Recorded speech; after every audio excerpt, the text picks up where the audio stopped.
So a couple of quick things. The first one is, don't forget there is an assignment for lab tomorrow. So again, it's print out that page from the manual with the microscope, label the microscope, and then write a brief description. And these do not have to be sentences. These can be very short phrases that help to describe the function of the various parts.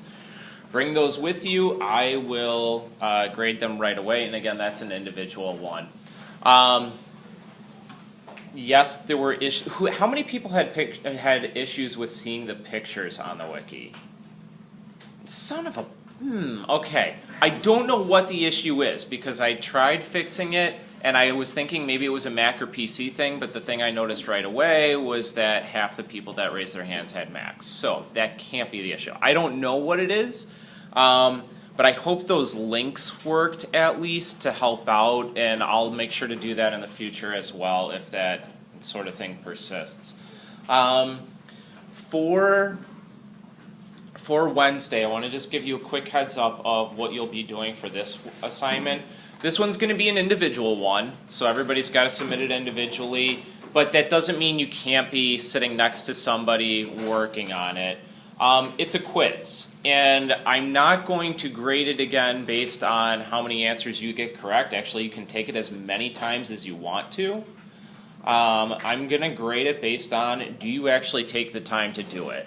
And we're going to start working on structure and function of prokaryotes. So for example, here is an image of a prokaryote with different parts labeled on it. You've got to identify which of these terms fits with which of those different arrows. Okay, so that's part of it. There's another one that's what's the description, and then would you also find these in a eukaryotic cell, yes or no, for each of those.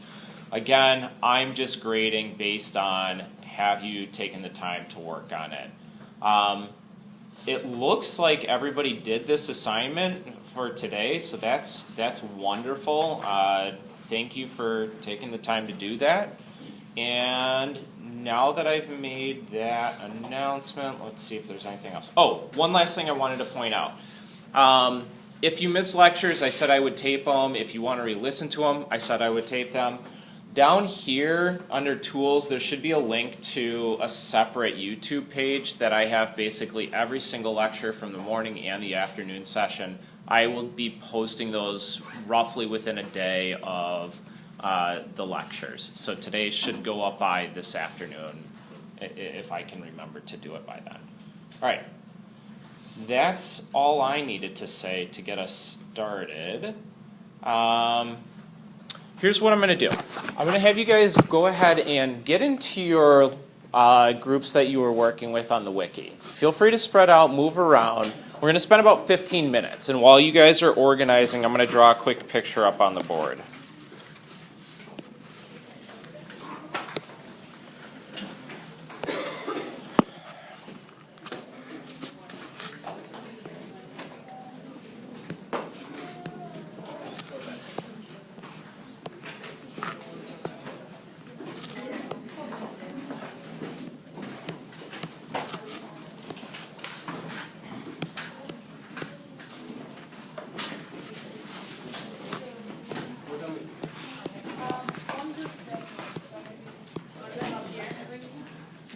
No, just at least one computer among the group, if possible. But you do not need to move all of your stuff.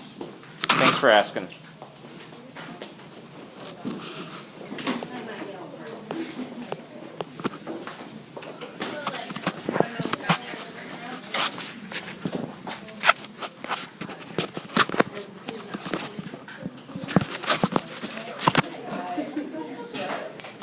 What I'm going to have you guys do, in some of your wikis, I put some questions or comments because there were some things that I wanted to make sure that we start clarifying now.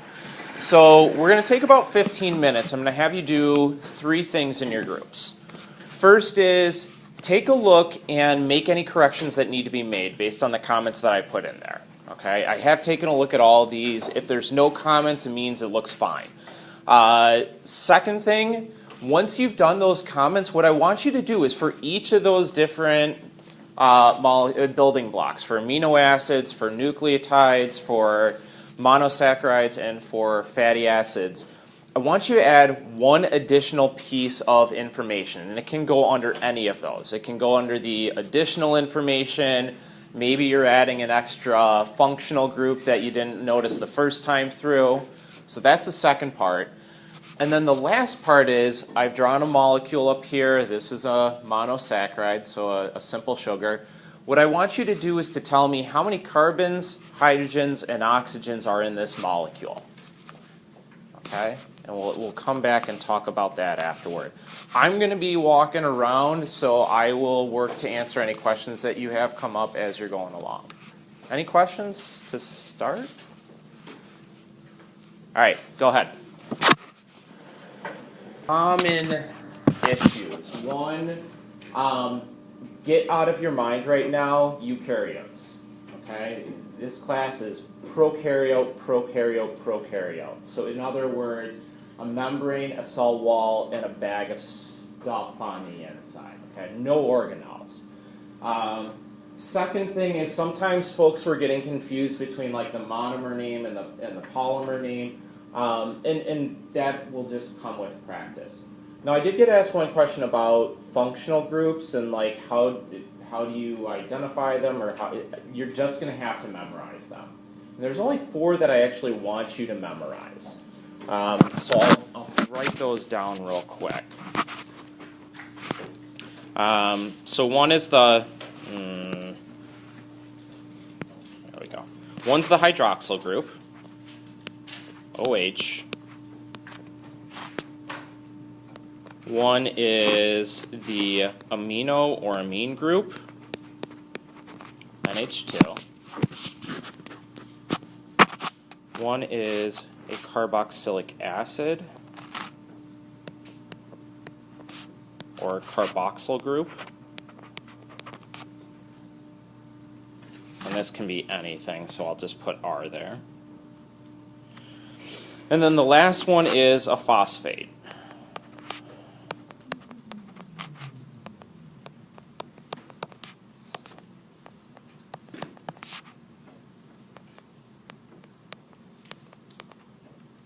Okay, so those are the 4 main ones. What's something that all 4 of these have in common? And think back to Friday.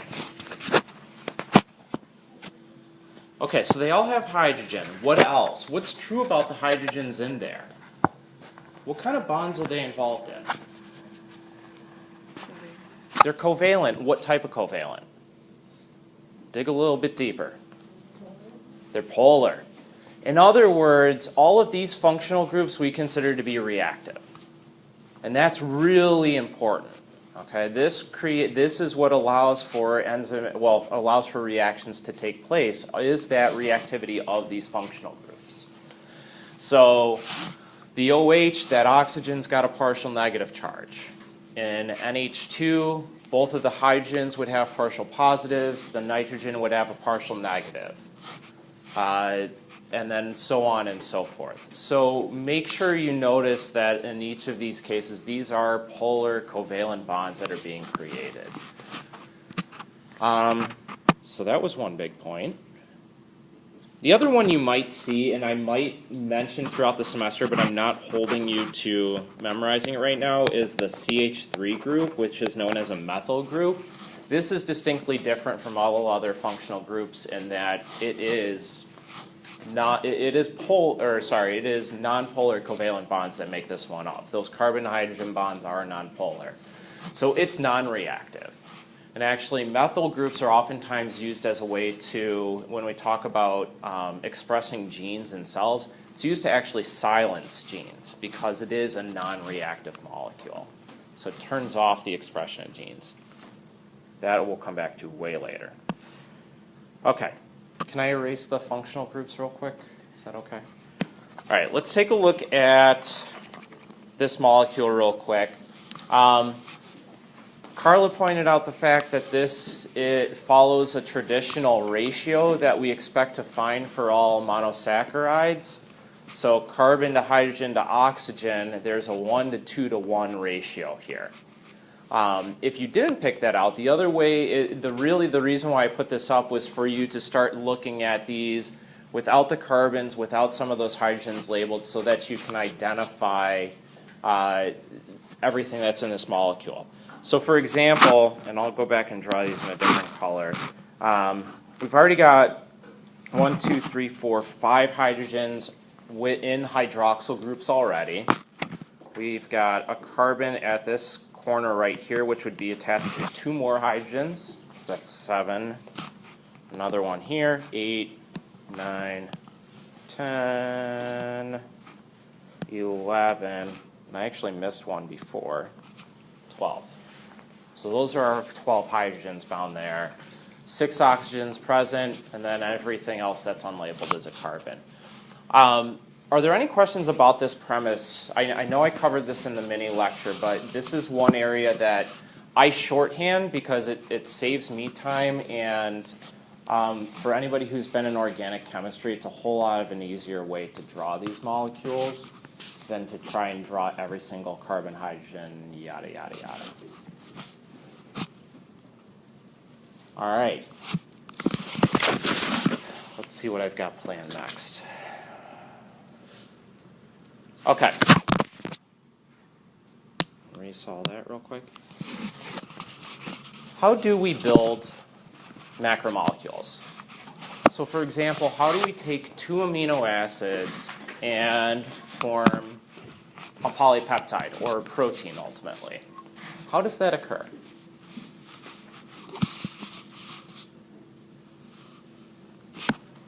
Where does it occur? That's leading to Wednesday, but where do proteins get made? Devin? Yeah, ribosomes. And ribosomes are made up of protein and RNA. So if we've got 2 amino acids,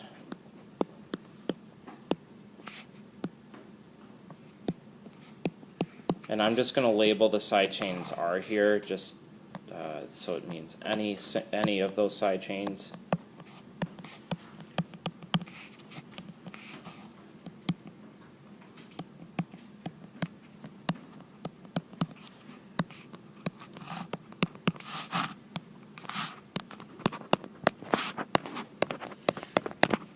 First off, what functional groups are here?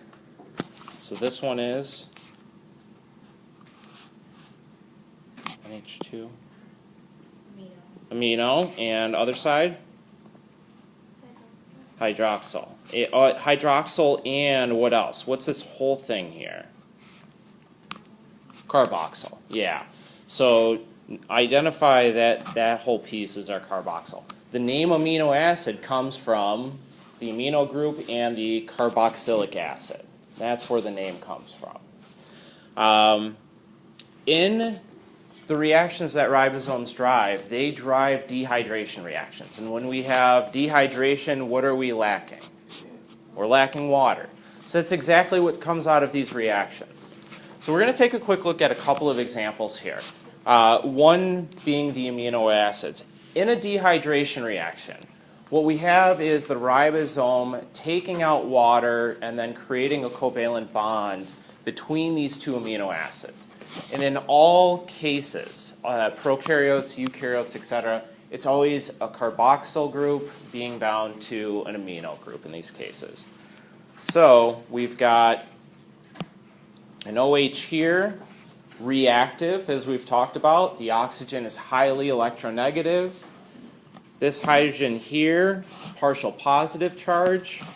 And so the oxygen steals the hydrogen. Water falls out of this reaction as a result. And what's going to be created is a bond between that carboxyl group and the amino group.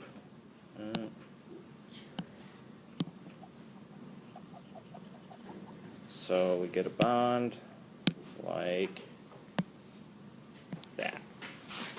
Covalent. And so this is going to be stable. Okay. What's the opposite of dehydration reactions? Hydrolysis, water breaking. And in those cases, then, what we find is that water is coming into the reaction to create what the original building blocks were.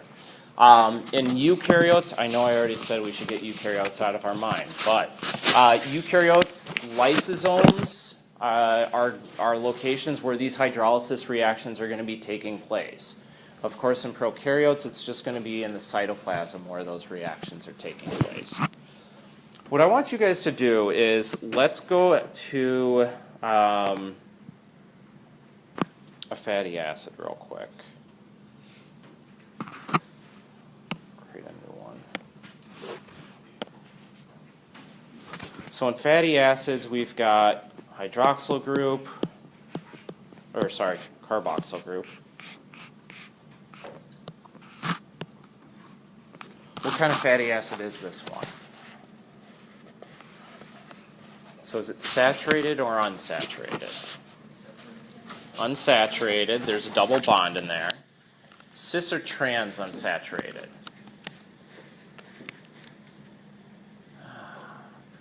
How do we identify that? And really the cis and trans comes down to where are the carbons adjacent to that double bond. So in other words, what I like to do is to draw a dotted line down that double bond, and if the adjacent carbons, this one and this one, are on the same side, it's cis. If they're on opposite sides, it's trans. In nature, cis are the only ones that form. Trans are a product of chemistry and laboratories. Okay? What's the importance of these cis fatty acids, at least when it comes to things like the phospholipid bilayer? What do these do, or how do they help?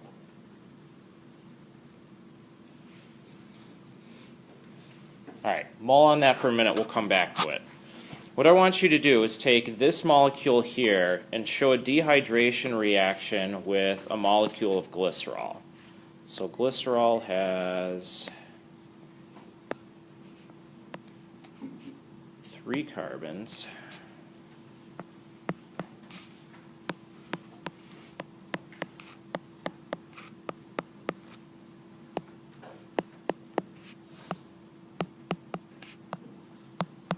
So there's glycerol. I want you to show me a dehydration reaction between a fatty acid and a molecule of glycerol. At least just circle where are you getting the water from. Okay? I'll give you 2 minutes for now. And feel free to rearrange back to your seats now. Sorry, I should have had you do that a couple minutes ago.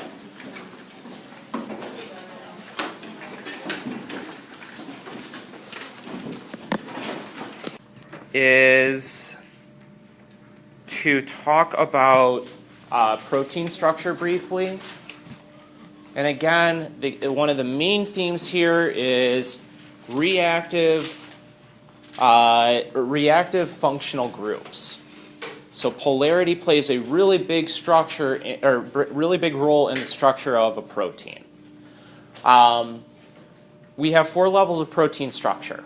Primary is just the amino acid sequence, from the first, which we call the amino terminus because it's got a free NH2 group, to the end, which is called the carboxy terminus because it's got a free carboxyl group. And then we have 3 other levels of folding: secondary, tertiary, quaternary. What are typical examples of secondary structure in proteins? There's 2 of them. Anybody know? They're up on the board too.